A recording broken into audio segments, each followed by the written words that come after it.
Dear listener, ClockTower is intended for mature audiences and might be inappropriate or possibly triggering to some. Many of the themes and events in ClockTower are inspired by weird fiction as well as similar concepts, which means the show can get dark. If that isn't something you enjoy, please listen at your own discretion. We here at the ClockTower care about you, so please put your mental health first. Our show will be here when you're ready.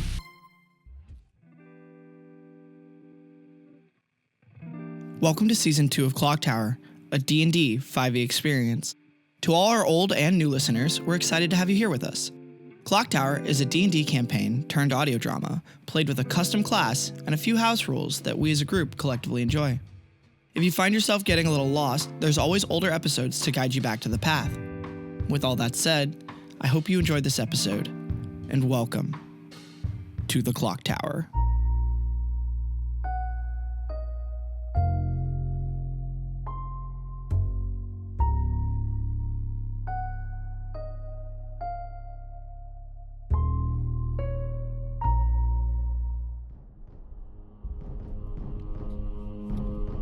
The brass bull, wreathed in blue fire, charges past Yeager.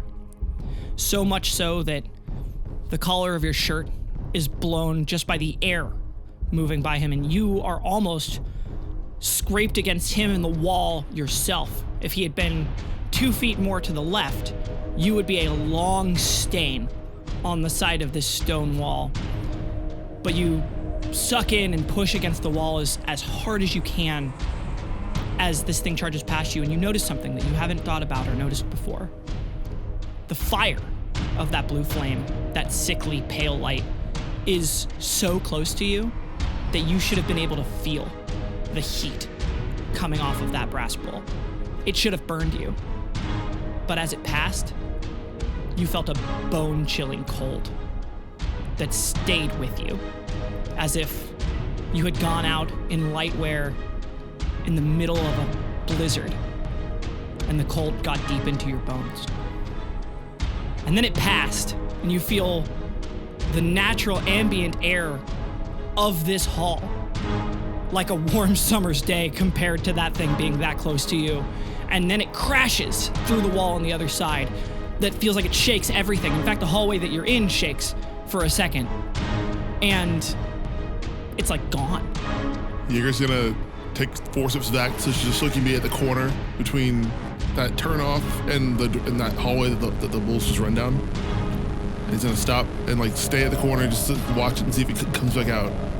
There's this big hole in the wall that's broken through the stone into something beyond, but you just see this blue light that you can't really discern what's beyond there. After he gives it 10 seconds and nothing comes back out, he kind of looks around and then turns and runs back in the opposite direction to where he knew Berret was. Okay. Berret, you are running through the stone corridors. And as you do, you're desperately trying to make your way to Yeager, listening for any sounds, and you hear Yeager yelling something in the distance. And then you hear the sound of stomping and charging echoing through the stone halls as if projected, you being its own private audience, the sounds of your friend in battle. And then there's a huge crash. And as it happens, the whole place shakes. In fact, it feels like the floor dropped a foot underneath you for a second. You had to catch your balance. And then you look down the hallway. Everything is as sturdy and as stone as it was before.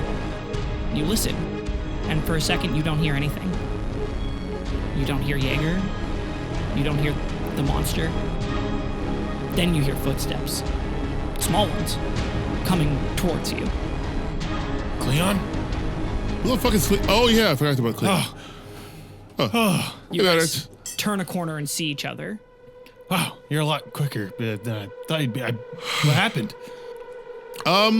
So, you know that Minotaur thing that's been kind of the problem for that ass? Familiar, yeah. Yeah. I think I beat it. By luck. And a bit of skill. Thank you, Apollo. I appreciate you, by the way. You're great. You're my favorite so far.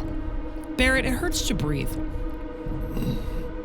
Oh, another tally mark, huh? Nice job. With a little luck, that's very surprising. But I guess I don't know what else you'd kill it with, so. Second Minotaur down so far. Well, wait, no, that's a die. You guys hear a scream echoing distantly. Oh, That must be Cleon. No, a monstrous scream. The screech of the Minotaur somewhere. Sounds kind of far away, though. Farther than it should have been for crashing through into what you assumed might have been the next room, maybe?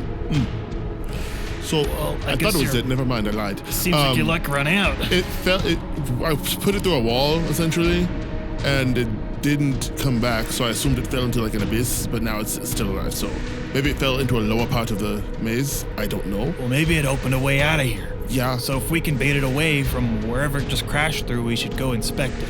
We can just go look right now. It seems kind of further away than it should be. It also seems fucking pissed. Well, yeah, I've been kind of talking shit the entire time we've been fighting. I don't know if I'm as lucky as you, so... Yeager's entire, like, right shoulder is kind of, like, covered in, like, burns and, like, slight, like almost like he's been punched and then gored into a wall and then kept going. He's like, yeah, well, you know, you'll get used to it after a while. Oh, fuck. And also, I don't think teacher wasn't as lucky either, as I hold up I show the back of the shield and it's like... Oh, she's fucking dead. Yeah. Okay. We need to find Cleon and we need to inspect that hole, see if it's a way out of here. If we can get out of here, we can re-click again and then come back and make sure she doesn't come back in yet. True. Okay, yeah, right. These damn lights are fucking with my plans. Yeah. They're incredibly oppressive. Every time you look at it, you feel, Berret, for you, you're back in that snowfield again. Also, the Minotaur isn't hot. It's cold, which is much worse, I would say. Yeah, with what we know about the lights so far, that checks out. Yeah, you're spitting up a bit of blood there. Are you gonna be good? As soon as we get the fuck out of here. Right, let's go. I can't wait to sit on the couch. As the two of you head towards where the Minotaur crashed through the wall, Trinket, can you give me a perception check? 19? You can see that the principal, from where he was standing, had view on several of the pools. And when Yeager managed to duck the Minotaur and it crashed through the wall, he seemed to see it, and his eyes widened, and that's why he started moving away. And as he is moving away, it's for the first time, it seems like, rather than him moving away like, yes, I don't need to watch the fire I set, he's now like, shit. As if something is going not according to plan, and he is moving to go fix something. Okay. I will... I know. But I will yell at him. I'm going to shout to him, hey, where are you going? He stops, and he turns for a second, and he looks at you with a strange look, and then he tilts his head to the side, and he goes, a child of Artemis. And he looks at you with a serious look. I mean, I know he knows. Well, it's as if he didn't know a moment ago, but the way you just shouted at him and that you're a child of Artemis, he was like, Memory unlocked.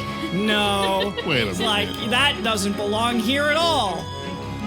He says, I'm going to go correct an error, and then I'll see to others. I look around hastily to see if I see maybe a Chloe closing in with my little friend. No? Not quite yet. Panic. Like 10 more seconds. However, you see in the big archway behind him, there are two of those shadowy specters in the hall beyond him. Okay. So I don't want to let him get away somehow. Well, I mean, you have lamp. Lamp is magic, but... True. Yeah, right. I will actually do that. I will get my lamp out because it makes it so I'm not affected by things and stuff. My lantern. Would you say that Trinket is upset right now? Definitely. Yeah, I'm very distressed. My friends are dying down there. Are you more afraid or are you more angry at this guy? I think I'm more angry. I think I'm more angry at this guy than I am afraid because this is I mean, this is his home. You pull out Lamp and you hold it there, and as you've got your hand on Lamp, you're wielding it.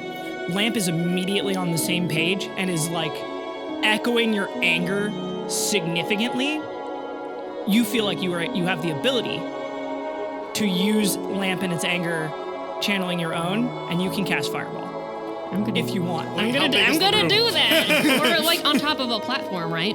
You're at the top of like imagine stadium stairs. Yeah. And he's about to go into the hallway that goes out the back of it. Yeah, I'm totally gonna do that.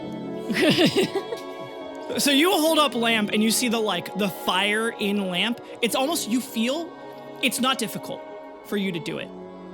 All it takes is for you and Lamp to just let go a little bit.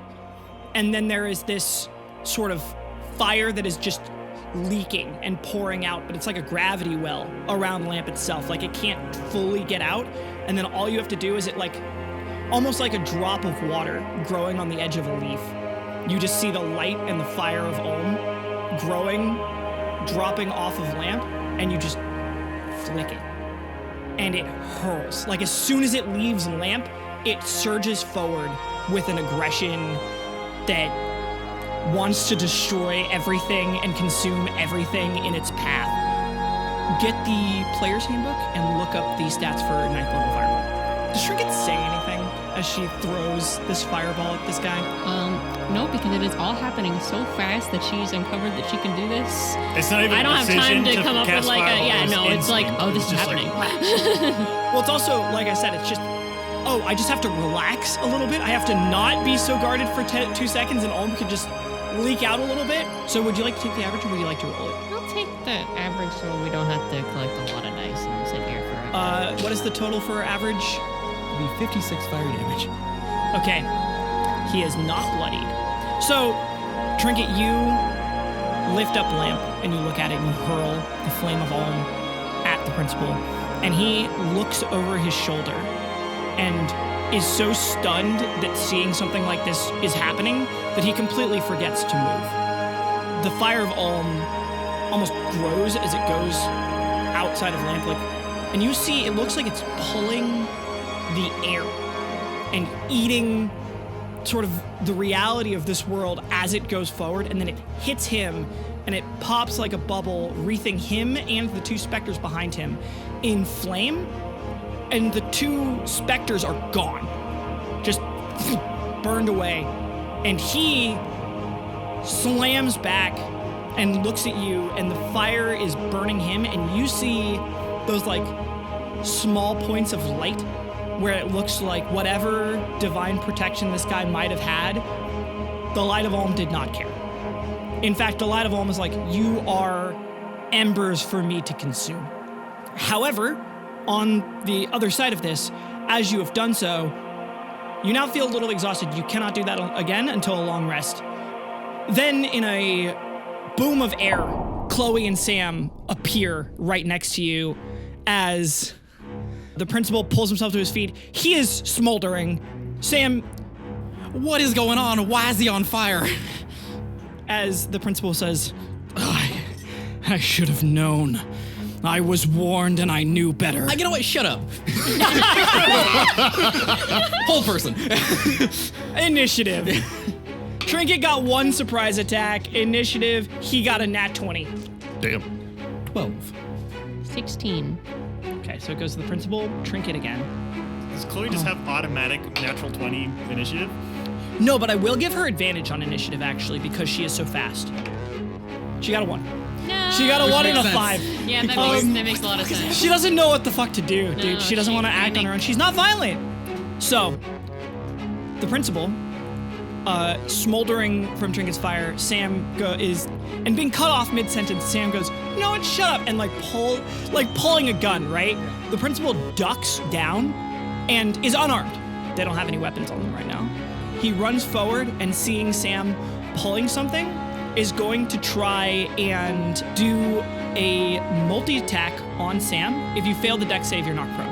I say shield. First attack, 20. Let me see. Not natural 20, but total 20. That is above 19. That doesn't do it. Okay. Natural 20. I see. In that case, I'm going to use a ClockTower coin to reduce that critical. And then I guess we'll have to make that dex save. 17 damage for the first one. Second one missed. This one is not a critical, just normal damage. And that is 11 damage. Ow! I'm still up though. No. And now that dex save. Dex save, please. Natural 1. Oh! 12 though. Just a fail. Just a fail? Okay. Yeah, shut up. You're so lucky it was not you were about to be disarmed and knocked prone. He runs up at you and is on top of you with a speed that makes you gasp for a second, just like, oh no. And then he punches you in the solar plexus, goes to punch your head, but because you didn't react like a fighter, you reacted like a normal human who just got punched in the solar plexus and went, he actually misses your head, and then he leg sweeps you, and you just boom onto the ground. Trinket, you see this guy do all that. It's fast. He is a monster. Martial combat master, for sure. And he's blind, and he just did that shit. Oh, yeah. So, but he's got true sight, so. You can see better than I can, actually. It is now your turn. Okay. I'm gonna mark him for death. Your lamp is part of you. Yep. Okay. I'm just gonna run at him and hit him with my great axe, Okay. which appears from nowhere. 25 to hit. Oh, that hits. Oh, yeah. Roll damage. Also, the student body is watching in horror as this happens right now. Like, you guys are fighting the principal. That's not allowed. You're damaging the principal. That's not possible. 11. 11 damage. He is officially bloodied. Yay. All right, Sam, your turn.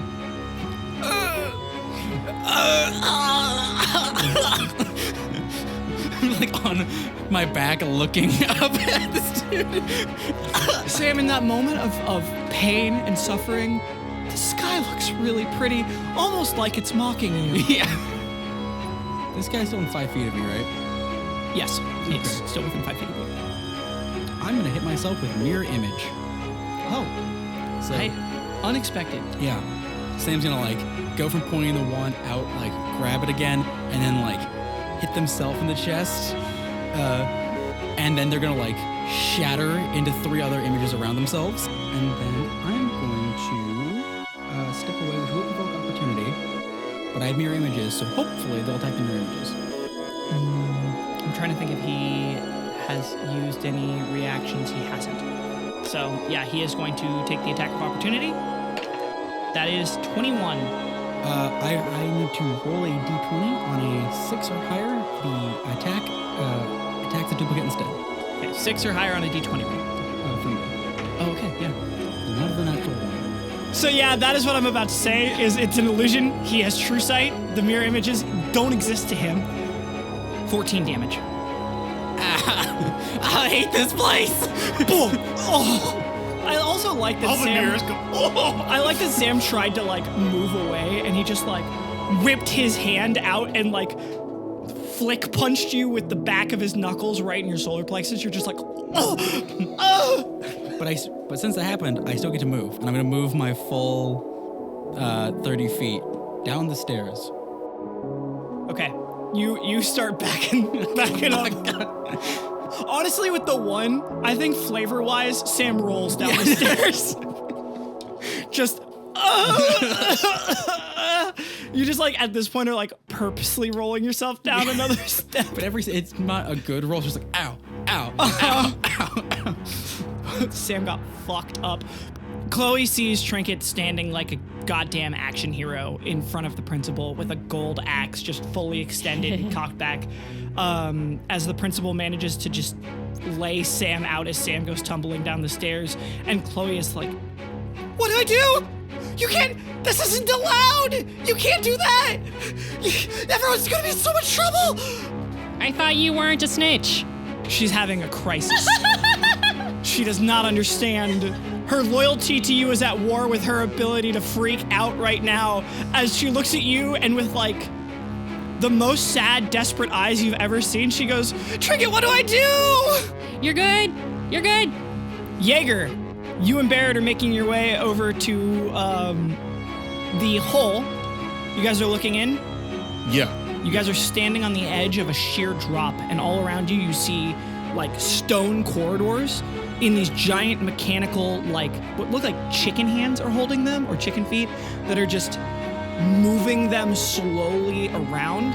And you realize that outside of your perception, this whole maze is a giant machine that moves itself around to change what corridors go where and what things are happening.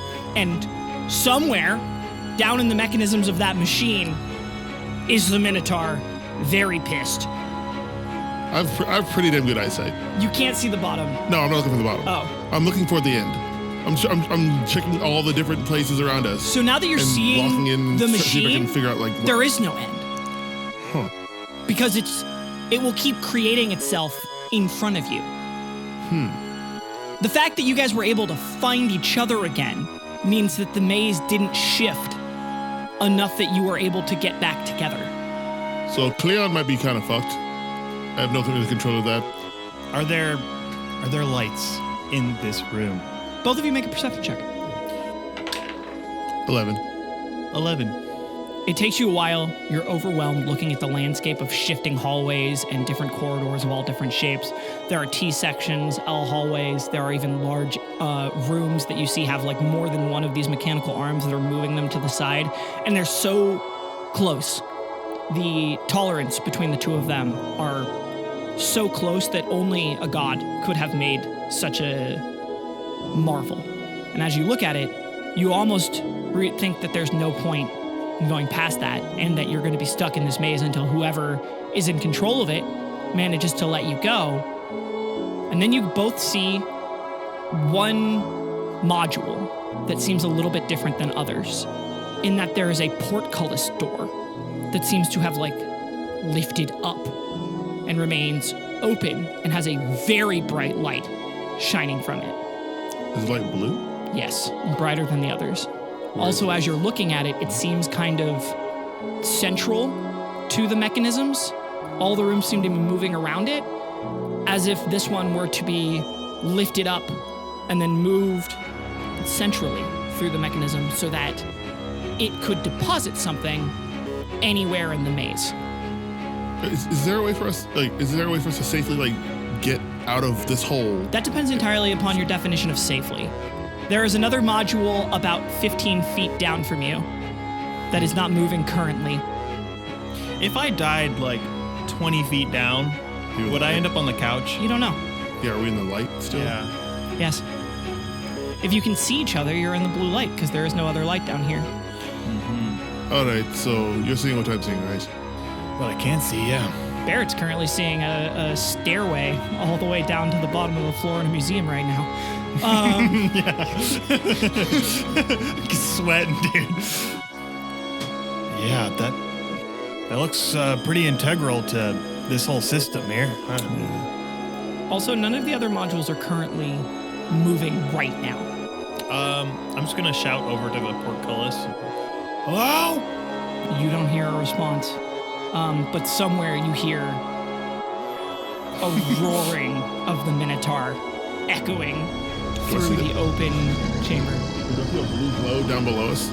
Yeah, somewhere. How did he survive that? I put some shots into him, and it's still going, and it took the fall.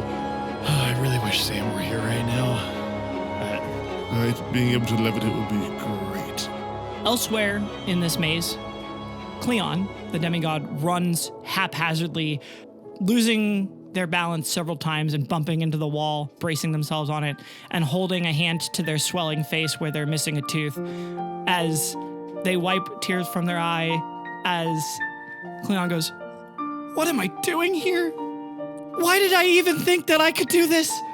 And they start, trying to go forward, and then they turn a corner, sort of throwing their weight against the far wall, catching themselves on it as they look down the hallway, and whatever motivation they had for a moment completely breaks as they see Aelith's discarded body leaned up against the wall, and the tears in their eyes swell to the point that they block their vision and then cascade down their face as they slide down the stone wall and crawl towards their mentor.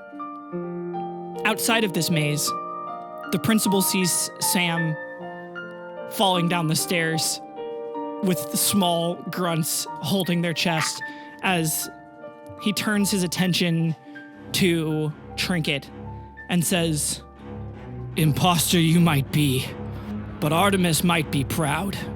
Too bad she won't get a chance." And he is going to launch himself at you and try and hit you with his 3 attacks. And he's also going to try and knock you prone. He can do other things with this, just so you guys know, but he's going to try and knock you prone as well. First attack. That is 17. I will use my other ClockTower coin. To reduce that by a d6. 14. How are you going to affect Trinket? Are you going to say something to her, or what do you do? What does Sam do? I think Sam, from the bottom of the steps, as Sam looks up and goes, "Think about our friends!" So 14 is my AC, but I also have ClockTower dice. Are you going to ClockTower dice it, or you take the escalation? That's an additional 2, so we're down to 12, which is not, Okay. Yeah. What does Trinket do differently that she wouldn't have done if Sam had not said to think about your friends, that makes it so that you dodge his incoming attack? I think what it does is it kind of takes me out of the intenseness and the stress of the moment to be able to think clearly and make a more rational decision to move than I would have in the heat of the moment. That's my... Turn the aggression off a little bit and turn the defense up. Exactly. I almost imagine Trinket does the 1-inch dodge of just like moving your whole chest backwards as his... Oh, you're right. I pictured it like you go and like put your hand on your lamp and like take a step back, because those are also your friends. Yeah. Yes. All right. Next attack. Natural 20. That one's going to At least hurt. 21. Let's see if the last one hits. So, last attack. No. You rolled a 4.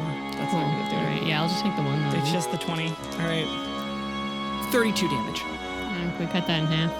You still do have to make the dex save, though. 13.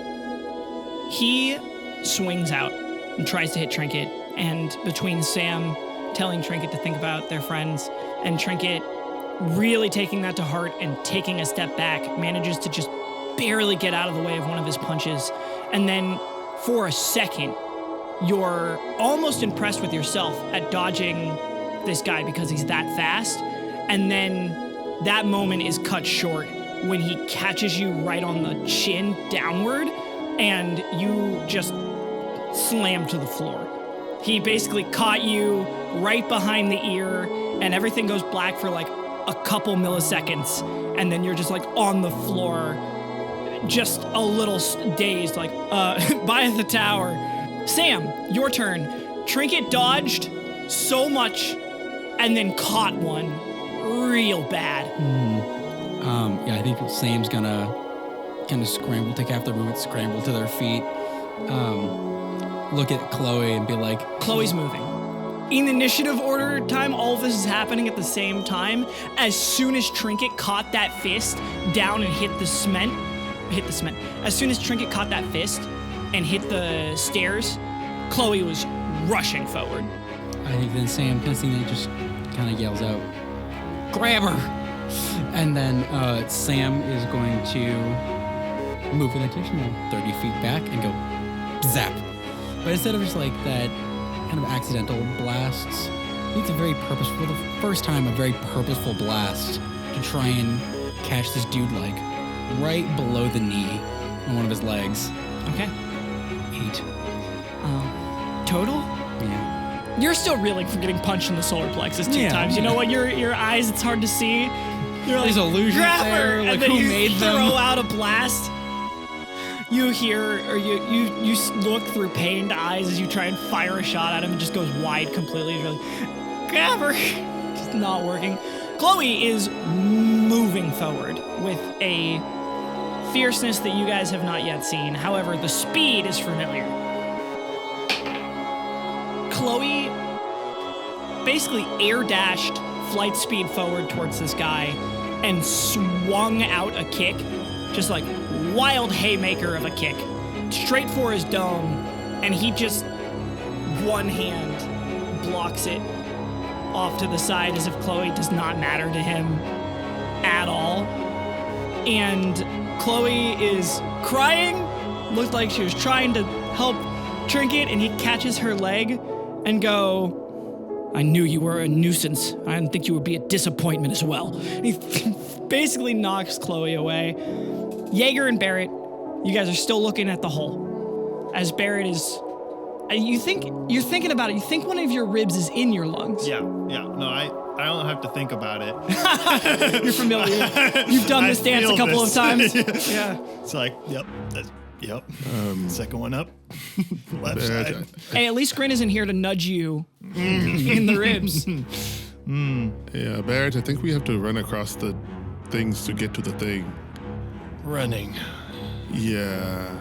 Across. Yeah. Things.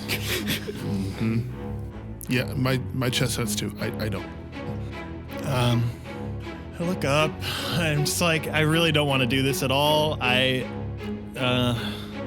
All of these platforms are holding still right now. Right now.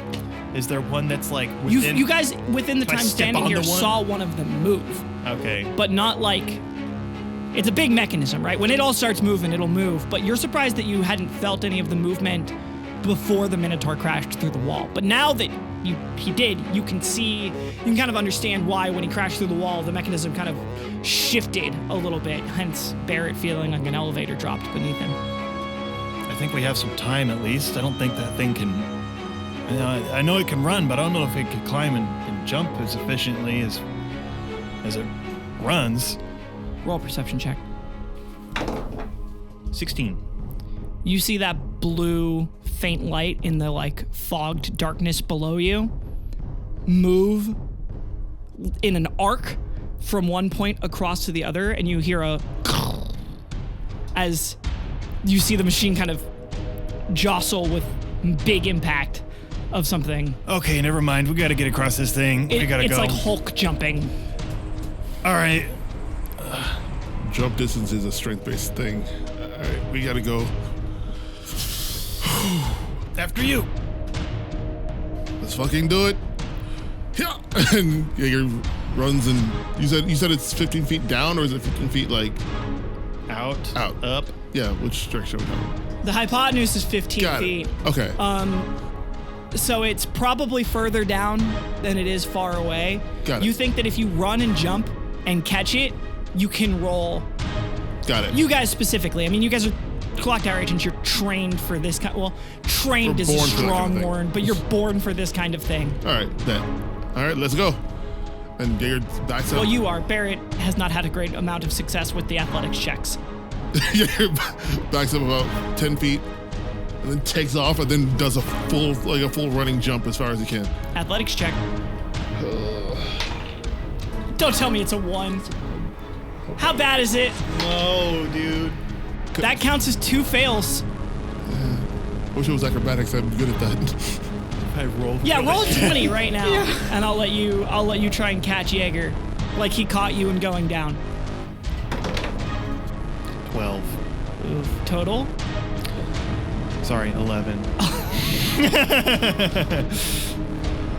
Berret, you watch as Yeager takes a running leap, runs across, and catches the edge of the module with his ribs, and it sort of snaps his head forward and slams it on the top part of the stone of the module. And you just see him almost bounce off like a rag doll, and you, without thinking about it, right? No more time to consider how much it's gonna suck if you jump off of this and you miss. You see him miss, and you jump. You just go. And you manage to hit it kind of hard, 1 point of damage. But you scrabble forward, and you just feel Yeager's like shirt on your fingertips as he falls into the darkness.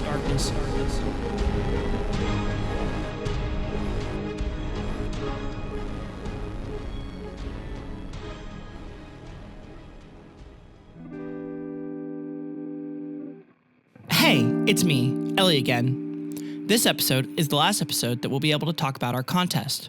We'll announce the winners from our contest submission channel in our Discord on our YouTube channel on June 30th of 2025. If you're not here in the year of 2025, I would like to know how you're here from the past, I guess years of experience. And if you're from the future, I'd also love to know how you're doing that.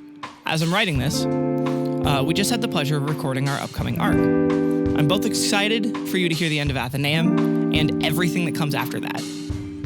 I'd also like to say, if you're ever curious about other parts of the show and want to know what we're thinking after every game, we record a Patreon post-show for the $1 tier on our Patreon. So if you're so inclined, come hang out with us after the table. It's kind of fun. Now, on to credits. If you would like to work with us, contact us through our website, ClockTowerAgent.com.